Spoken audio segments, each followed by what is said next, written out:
നമസ്കാരം. Profit 24 daily റൗണ്ടപ്പിലേക്ക് സ്വാഗതം. തുടർച്ചയായ ഇടിവിന് ശേഷം തിരികെ കയറി ഇന്ത്യൻ ഓഹരി വിപണി.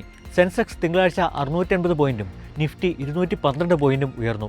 ബാങ്കിംഗ് ഓഹരികളടങ്ങിയ ബാങ്ക് നിഫ്റ്റി സൂചിക 1.27% മുന്നേറി. പൊതുമേഖലാ ബാങ്കുകളുടെ സൂചിക 1.5% കുതിച്ചു. HDFC, റിലയൻസ്, ആക്സിസ് ബാങ്ക്, ഭാരതി എയർടെൽ തുടങ്ങി അടിസ്ഥാനപരമായി കരുത്തുള്ള ഓഹരികളിൽ താഴ്ന്ന നിലവാരത്തിൽ നിക്ഷേപം നടത്താനുള്ള അവസരം നിക്ഷേപകർ ഉപയോഗിച്ചതും വിപണിക്ക് നേട്ടമായി.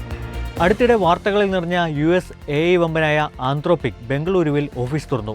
എയർ ഇന്ത്യ, എഡ്യൂക്കേഷൻ പ്ലാറ്റ്ഫോമായ പ്രഥം തുടങ്ങിയ സ്ഥാപനങ്ങളുമായി കൂട്ടുകെട്ടും കമ്പനി പ്രഖ്യാപിച്ചു. കൂടുതൽ കമ്പനികളുമായി പങ്കാളിത്തമുണ്ടാക്കുമെന്നും US കമ്പനി അറിയിച്ചു.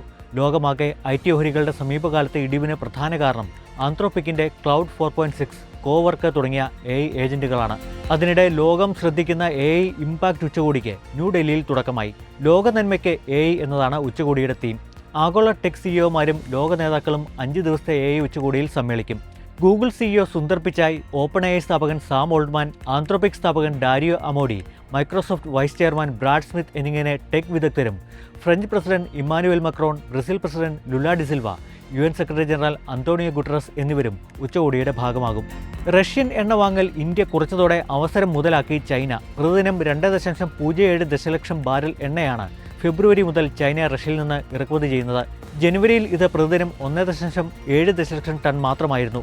നവംബർ മുതൽ ഇന്ത്യ റഷ്യൻ എണ്ണ ഇറക്കുമതിയിൽ കുറവ് വരുത്തി വരികയായിരുന്നു. പ്രതിദിനം 1.16 ദശലക്ഷം ബാരലിലേക്ക് ഫെബ്രുവരിയിൽ ഇന്ത്യ റഷ്യൻ എണ്ണ ഇറക്കുമതി കുറച്ചിട്ടുണ്ട്.